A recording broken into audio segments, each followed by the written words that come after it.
Good evening. Welcome to our September TAMIT and to our virtual Lights of Hope event.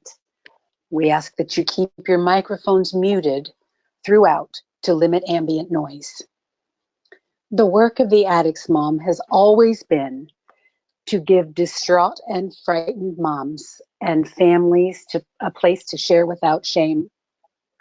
TAM began the annual Lights of Hope event to extend that work into our communities, encouraging neighbors to come together, embracing broken families, telling the stories of our lives, and to shine a light on the darkness of addiction so that others will know that our loved ones' lives have meaning. Tonight, we light our candles of hope with a unified faith. A red candle for those still suffering in their active addiction, a white candle for those who have found their recovery, a black candle to honor those for whom we grieve because they have lost their battle, and a gray candle to honor those incarcerated due to their addiction. At this time, we'd like to invite Karen G. to share a few words of hope with us. Good evening, ladies. My daughter, that you can see on the screen, is in recovery, has been there for 5 years, 1 month, and 14 days. She realized after being incarcerated for about 6 months that it was time to give it up. And we battled a long battle with her, a long road of addiction for 16 years, going from pills to alcohol to pills, marijuana, heroin. The last charge was meth. So they can recover.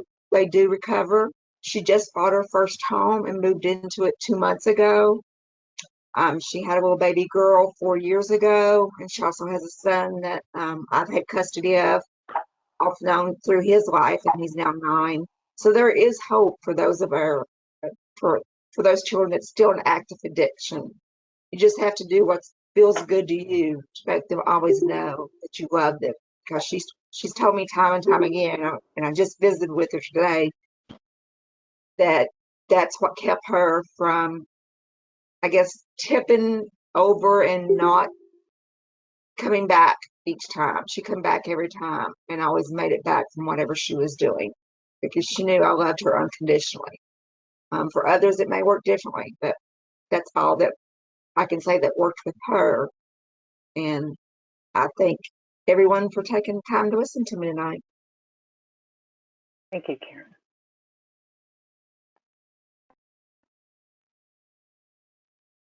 At this time, we'd like for you to light your candle and put them in the camera view if you haven't already.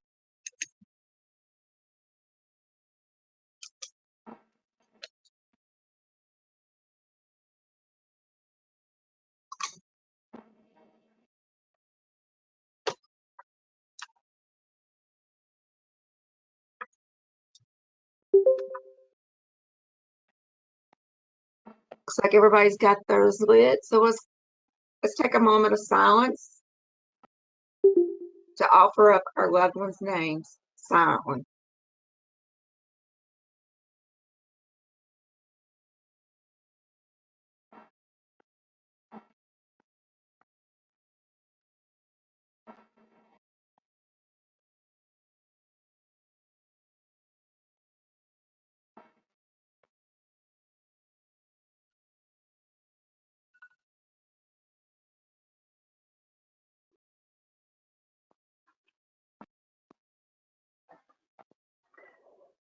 When everything's darkness and you feel so alone, when the rain doesn't stop and you can't make it home, when it feels all is lost and you just want to run, it can't rain forever.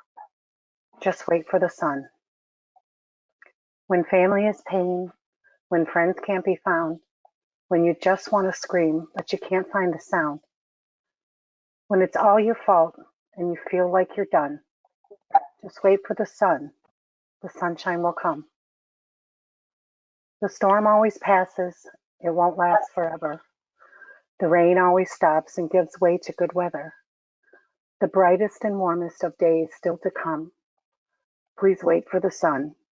The sunshine will come. People who need you, those who still love you, can warm up your soul like the sunshine above you. You're never alone, no matter what's done. Wait for the sun. Just wait for the sun. Dark clouds always pass. I promise you, hon. We're all waiting with you. Just wait for the sun. Thank you. And now we'd like to welcome Wanda to share her story and journey of hope. Thank you so much, Terry. Thank you. Hello, everyone. I'm the daughter, the granddaughter, the sister, niece, cousin, ex-wife, and the very hardest of all, a mother of an addict. Over the years, I wore myself out trying to change the addicts, the alcoholics in my life. But as we all know or come to finally learn, there's nothing we can do to change our loved ones' actions and behaviors. I divorced my son's dad when he was 2 years old. I was determined my son was not going to grow up in a household full of addiction and all the nightmares that it brings. I then married the love of my life when my son was 7. My son was in Christian private school from pre-K to 6th grade. He played baseball. We were happy. Things were going so well. Then he was kicked out of the private Christian school in 6th grade because of fights and not following the rules. Then here comes public middle school. When the problem started, I immediately put my son into counseling. I remember something the counselor told me that I wish I had listened to. He told me he could help Rex more by counseling me, but I didn't understand what he meant then. Believe me, I do now after the many years of suffering and thinking I could change my son. Then came the alternative schools, the youth detention centers, the wilderness programs, and even a judge-ordered group home after he got caught selling marijuana at age 15. At 18, he was still breaking the rules of the house, had altercations with his stepdad that caused him to get kicked out of the home. I was, of course, angry, confused, and wondering if I should leave and go with my son. But I decided to stay with my husband. I was caught between the two men I loved more than anything in life, my husband and my son. I remember feeling like I was caught in a vice, not even sure that I wanted to live anymore. Then all the major enabling started, the providing of cash, cars, trucks, houses, cell phones, groceries, insurance, track down jobs for him. You know, I remember you name it, I did it all. While he was in and out of county jails, I went into deep debt, was taken advantage of, put up with the verbal abuse, and at the end, I was afraid of my son. My son ended up on the streets, homeless, with his second wife, and they landed in jail. I remember the moment I realized just how bad it was. His car had been impounded. My brother and I drove 10 hours to get it. It was filled with 2 Sharps containers full of needles. I was numb and like a zombie when I found them, dried blood even on the armrest of the car. I wrote a poem at that time when I got back home called Eyes Wide Open. The needles helped me to see hopes and broken dreams facing reality. I knew that if I continued enabling, I could be part of killing my son. 3 of his friends that he grew up with that lived in our neighborhood by that time had already OD'd and passed away. I knew I had to stop. Something had to change. I had to change. I'm a Christian and I stayed on my knees in prayer for the strength to get through it all, but I realized in the end I had never really given my son over to the Lord. I wanted control. I'd always kept journals and that helped, and I started writing poems to help me get it all out. Then I found TAM. I found you all. I knew that I was no longer alone. I also learned that I had nothing to be ashamed of. The TAM online Nar-Anon meetings helped me to get it all out to mamas that I knew understood. I spent probably the first 3 months on the meetings crying my eyeballs out. And the precious thing is I found friends through TAM that I know I will have the rest of my life. My son was eventually arrested for probation violation. He failed a drug test and he was sentenced to 5 years in prison. He was devastated. I was devastated. He's been locked up now for 2.5 years. He tells me now that prison has saved his life. He did use drugs in prison when he first went in. He would call me and be totally out of his head. It terrified me thinking whatever he's using in prison, he could damage his brain forever. So they put him in solitary lockup for 2.5 months. He found Jesus in that prison cell and has been clean now for 16 months. He's a changed man. He's ministering to others in prison. He works detail at the prison doing maintenance work. You know, I was so scared to believe in the change to begin with. Then a pastor friend of mine told me, now, Wanda, that's doubting God. So now, ladies, I choose to believe. I choose faith over fear. My son finding the Lord has changed, and changing his life has drawn me closer to the Lord. I now have faith that what I've been through and what my son has been through, that it is for a greater purpose. My son's maturing in prison. He's learning who he really is. He's gaining strength from the almighty word of God. I have faith that because of that strength, he will be okay and he will do great things.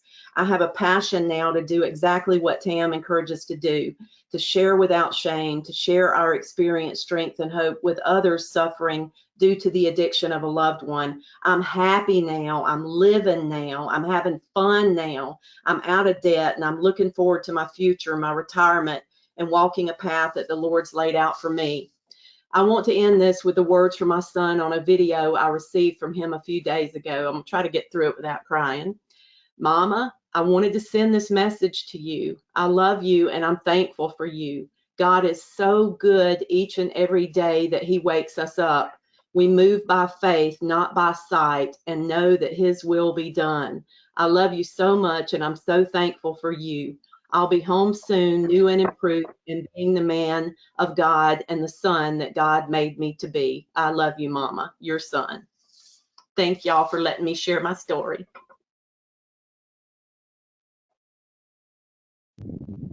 Thank you, Wanda. And thank you, Karen, both for sharing your stories with us tonight. And I also like to thank Kim and Terry for giving us their time tonight, too. And I'd like to close out tonight by asking Terry if she would bless this event.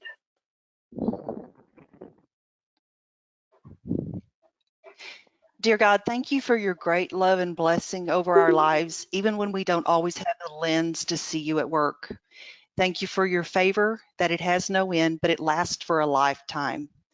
Forgive us for sometimes forgetting that you are intimately acquainted with all of our ways and that you know what concerns us and you cover us with a shield.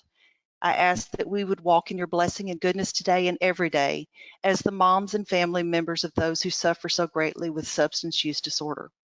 Help us to realize that every day is a blessing and to consider each one a new beginning. And may we realize that life is not always easy to live, but the opportunity to do so is a blessing beyond comprehension. In the process of living, we and our loved ones will face struggles, many of which will cause us to suffer and experience pain. But in that process, to also realize that you never know where a blessing may come from. So please help me not to miss it.